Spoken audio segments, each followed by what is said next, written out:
एक बार की बात है। गौतम बुद्ध अपने शिष्यों के साथ एक गांव से दूसरे किसी बड़े नगर की तरफ जा रहे थे। गर्मी के दिन थे और रास्ता भी बहुत लंबा था। गौतम बुद्ध अपने शिष्यों सहित बहुत देर से चल रहे थे, जिस वजह से उन्हें बहुत प्यास लगती है। वहां से कुछ ही दूरी पर बरगद के वृक्ष की एक घनी छांव थी। सभी लोग उस वृक्ष के पास पहुंच जाते हैं। महात्मा बुद्ध अपने शिष्यों सहित वृक्ष की घनी छाया के नीचे विश्राम करने लग जाते हैं। बहुत देर चलने की वजह से सभी का गला प्यास से सूख रहा था। यह बात बुद्ध जानते थे। बुद्ध ने अपने एक शिष्य को कहा, आप इस बरगद की छाया से 20 कदम दूर जाकर बरगद की 2 बार परिक्रमा करके वापस आ जाओ। शिष्य वैसा ही करता है जैसा बुद्ध ने बताया। परिक्रमा के बाद वह शिष्य महात्मा बुद्ध के पास आया तो बुद्ध ने बोला कि क्या आपको किसी ठंडी हवा का अनुभव हुआ? शिष्य बोला, हाँ महात्मा बुद्ध, उस उत्तर दिशा की तरफ मुझे कुछ ठंडी हवा का अनुभव हुआ था। शिष्य की यह बात सुनकर महात्मा बुद्ध शिष्य से तुरंत बोले कि उसी दिशा में चले जाओ, जरूर वहाँ से कुछ ही दूरी पर एक तालाब अवश्य जरूर मिलेगा। उस तालाब से सबके लिए पानी ले आओ। शिष्य उसी दिशा में जाकर जब कुछ दूर जाता है तो वहाँ सच में एक तालाब होता है। तालाब देख शिष्य बहुत प्रसन्न होता है और तालाब के निकट जाकर वैसे जैसे ही तालाब से पानी भरने वाला होता है, तभी शिष्य की नज़र वहाँ दूर तालाब में कपड़े धो रही कुछ स्त्रियों पर पड़ जाती है। यह देख शिष्य मन में सोचते हैं कि यह पानी तो गंदा हो गया है, लेकिन जब शिष्य ध्यान से तालाब के पानी को देखते हैं कि अभी भी तालाब का कुछ पानी साफ है, इतने में 2 बैलगाड़ी जोर से तालाब के किनारे से होती हुई निकल जाती है। बैलगाड़ी के पहिए तालाब की मिट्टी के ऊपर इतने जोर से निकलते हैं कि तालाब के नीचे बैठी बहुत सारी मिट्टी तालाब के ऊपर आ जाती है, जिस वजह से तालाब का बचा हुआ पानी भी गंदा हो जाता है। यह देख शिष्य बिना पानी लिए क्रोध से महात्मा बुद्ध के पास वापस चला जाता है। शिष्य बड़े ही निराशा भाव से महात्मा बुद्ध को सब बताता है। शिष्य की बातें सुनकर सभी शिष्य को भी गुस्सा आया और उन्होंने यह कहा कि हम यहाँ से कहीं दूर चले जाते हैं, किसी दूसरी जगह पानी खोज करनी चाहिए, वरना प्यास के मारे हमारी तो जान ही निकल जाएगी। इधर महात्मा बुद्ध सभी को शांत होने के लिए कहते हैं और बोलते हैं कि धीरज रखो, कुछ देर यहीं पर बैठो, उचित समय आने तक संयम बनाए रखो।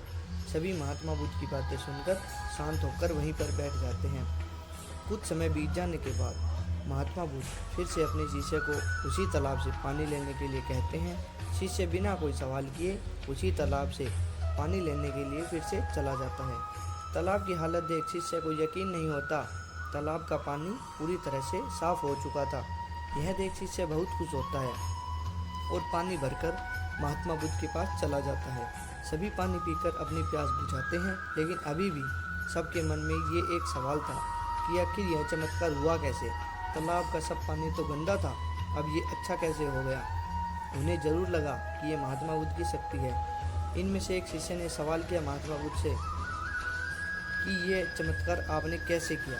शिष्य का जवाब देते हुए महात्मा बुद्ध जी कहते हैं, यह कोई चमत्कार नहीं है, यह आपके सब्र का फल है। यह फल है आपके सब्र बनाए रखने हुए उचित समय के इंतजार का।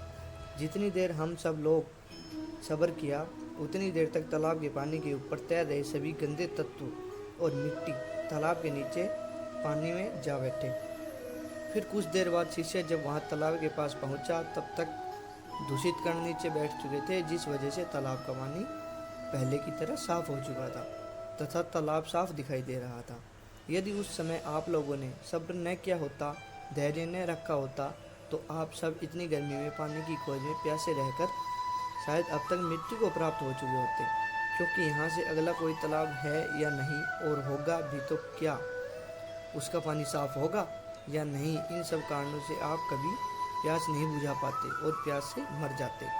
फिर इतना बोलते ही महात्मा बुद्ध शिष्यों को एक सीख देते हुए कहते हैं, जैसे स्थिति हम लोगों के समक्ष आज आई है, वैसी ही स्थिति और मुश्किल दौर जिंदगी में हर मोड़ पर आएंगे। तब उस समय भी आपको ऐसे ही संयम बनाए रखना है और अपने विवेक से काम लेते हुए ही आपको एक उचित फैसले के साथ सही नतीजे पर पहुंचना होगा।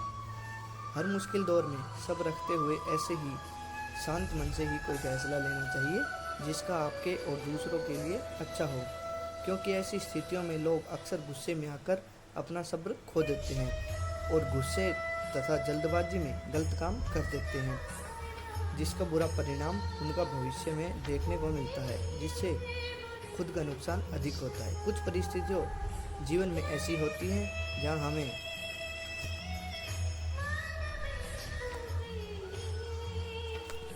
कुछ परिस्थितियाँ जीवन में ऐसी होती हैं जहां हमें सब्र बनाए रखते हुए उचित समय का इंतजार करना होता है, लेकिन लोग अक्सर यहीं पर अपना सब्र खो देते हैं और उचित समय आने तक का इंतजार नहीं करते हैं, जिस वजह से उनको आगे चलकर दुख और मुश्किलों का सामना करना पड़ता है। हमारे द्वारा लिया गया आज का फैसला हमारे आने वाले कल की खुशी और दुख को निश्चित करता है। से बुद्धा स्टोरी से हमें जीवन में बहुत कुछ सीखने को मिलता है। हमें अपने जीवन की उन अनमोल बातों और ज्ञान को बोध होता है जो हमें हमारे जीवन में बहुत काम आती है।